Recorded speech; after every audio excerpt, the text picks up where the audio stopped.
अस्सलाम वालेकुम व्यूअर्स, आप देख रहे हैं मेरा यूट्यूब और फेसबुक चैनल। मैं हूं जाहिद चट्ठा। अच्छा जी, आज इस वीडियो में हम बात करेंगे सेसेशन एप्लीकेशन के बारे में। आज हम देखेंगे कि बेसिकली ये सेसेशन एप्लीकेशन क्या होती है। जो लोग कनाडा आकर असाइलम अप्लाई करते हैं और उनको as a protected person accept कर लिया जाता है और वो परमानेंट रेजिडेंट बन जाते हैं कनाडा के, उसके बाद जैसे ही वो परमानेंट रेजिडेंट बनते हैं, उनको परमानेंट रेजिडेंट कार्ड मिल जाता है, तो वो अपने होम कंट्री ट्रैवल करते हैं। और जब वो वापस आते हैं तो ऐसे लोगों को सीबीएसए वाले पकड़ते हैं। ये होती है सेसेशन एप्लीकेशन, क्योंकि अकॉर्डिंग टू कनेडियन लॉ जब तक आप इस कंट्री के सिटीजन नहीं हो जाते, आप अपने होम कंट्री वापस नहीं जा सकते अगर आपने असाइलम क्लेम किया है तो। ठीक है, जैसे ही आप कनाडा आते हो, आप असाइलम क्लेम करते हो, तो आपका पासपोर्ट आपसे ले लिया जाता है वापस। अब क्या करते हैं कुछ लोग, और वो आपको वापस नहीं दिया जाता अनलेस कि आप उनको रिक्वेस्ट करें, एप्लीकेशन लिखें, फिर भी उनको रीज़न देनी पड़ती है। तो ज़्यादातर लोग क्या करते हैं, नया पासपोर्ट बनवा लेते हैं। जैसे ही उन्हें पीआर कार्ड मिलता है, वो अपने होम कंट्री की एम्बेसी से नया पासपोर्ट बनवा लेते हैं। नया पासपोर्ट बनवा के वो उस पे अपने होम कंट्री ट्रैवल कर जाते हैं।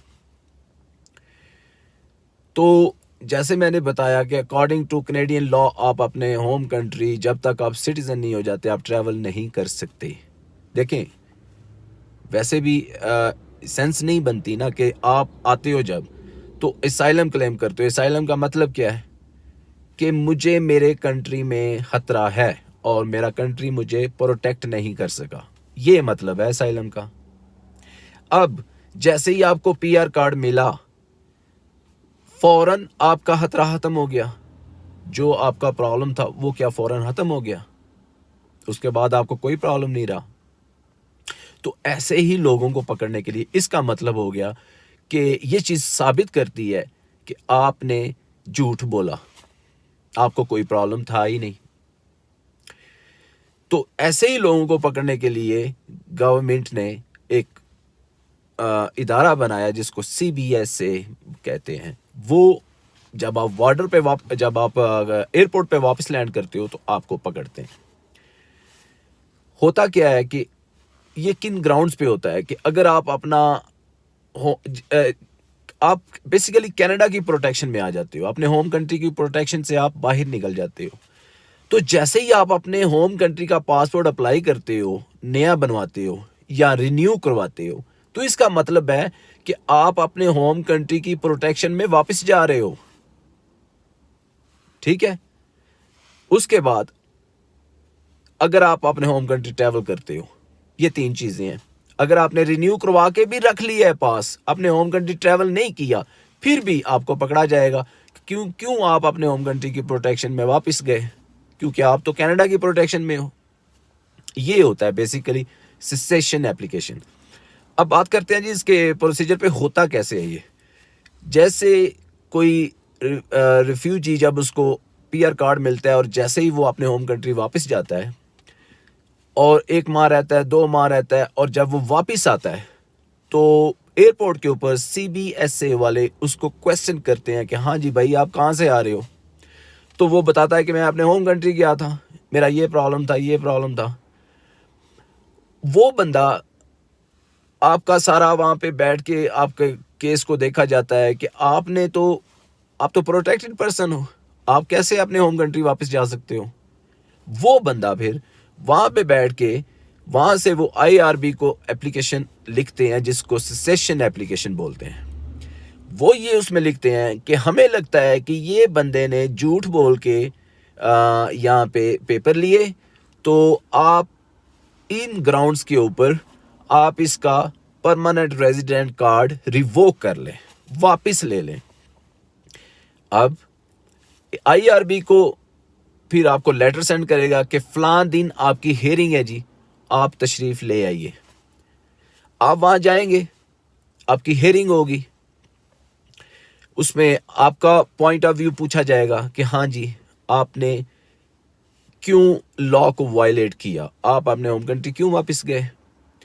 वहाँ पे एक अच्छे वकील का फिर एटलीस्ट होना, वो भी चांसेस कोई नहीं है, क्योंकि ये ऐसी चीज़ है कि इसको आप चैलेंज नहीं कर सकते, ना इसकी कोई अपील है ना कुछ और है। अगर आप कोर्ट चले भी जाएं तो कोर्ट वही स्टैंड लेगा जो कि सीबीएसए वालों ने लिया।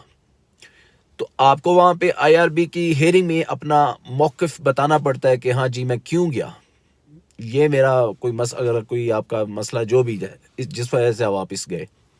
तो अगर आईआरबी वाले सेटिस्फाई हो जाते हैं आपके जवाब से तो आपको छोड़ देते हैं, आपसे आपका परमानेंट रेजिडेंट कार्ड रिवोक नहीं किया जाता।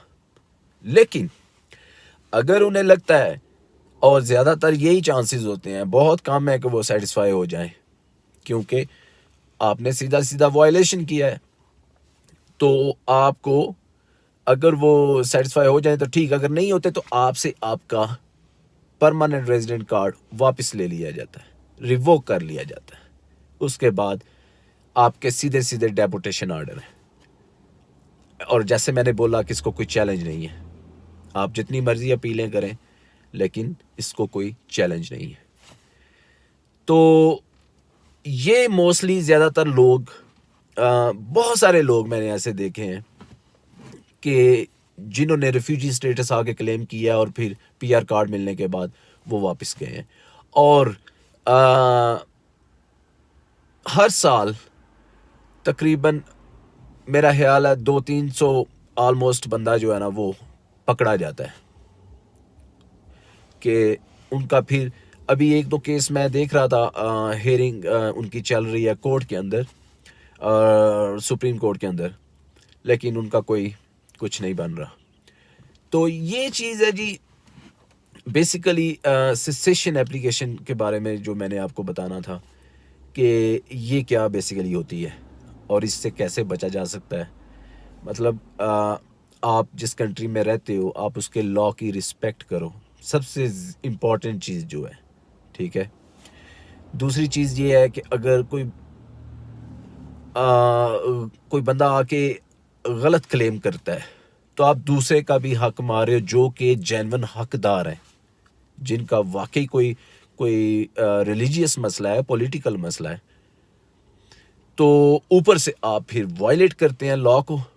तो अगर आप जैसे ही आप लॉ को वायलेट करोगे तो फिर तो आपकी बचत कोई नहीं है। तो इस वीडियो में ये चीज़ मैंने आपके सामने रखी है कि सेसेशन एप्लीकेशन बेसिकली होती क्या है। अगर आप सीबीएसए वालों से एयरपोर्ट से बच भी जाएं तो फिर भी जब आपके 1095 डेज पूरे होंगे कनाडा में और आप सिटीजनशिप के लिए एलिजिबल होगे, और जब आप अपनी सिटीजनशिप की एप्लीकेशन लिखोगे तो उसमें सारी डिटेल आपको लिखनी पड़ेगी कि आप अपने होम कंट्री वापस गए थे, कितनी ड्यूरेशन के लिए गए थे, रीज़न देनी पड़ेगी क्यों गए थे, ठीक है। वो सारी चीज़ें मेंशन करनी पड़ेंगी आपको। और फिर वो जब आप एप्लीकेशन अपनी सबमिट करोगे तो वो देखेंगे उसके बाद कि आप अपने होम कंट्री वापस गए हो, वहां से फिर आपका केस सीबीएसए वालों को रेफर कर दिया जाएगा। उस वक्त भी आप पकड़े जाओगे किसी वजह से। अगर आप एयरपोर्ट से निकल गए हो, आप अपने होम कंट्री वापस गए हो, जब वापस आते हो पीआर कार्ड के ऊपर, एयरपोर्ट से आप निकल भी जाते हो, नहीं आपको पूछते, तो जब आप सिटीजनशिप की एप्लीकेशन डालोगे तो आपको वहाँ पे पकड़ लेंगे। तो गाइज ये थी आज की वीडियो, बेसिकली थोड़ा सा ये तारुफ करवाना था कि ये सेसेशन एप्लीकेशन बेसिकली होती क्या है और ये कैसे इसका सारा कैसे ये वर्क करती है ये उसको। तो अगर इन फ्यूचर किसी भी बंदे का कोई ऐसा मसला है तो वो अवॉइड करे अपने होम कंट्री ट्रैवल करने के लिए, क्योंकि बाय लॉ आप नहीं कर सकते जब तक आप कनेडियन सिटीजन नहीं हो जाते। तो ये थी जी आज की वीडियो। इंशाअल्लाह फिर किसी अगली वीडियो में मुलाकात होगी, तब तक के लिए अल्लाह हाफिज़, दुआ में याद रखिएगा।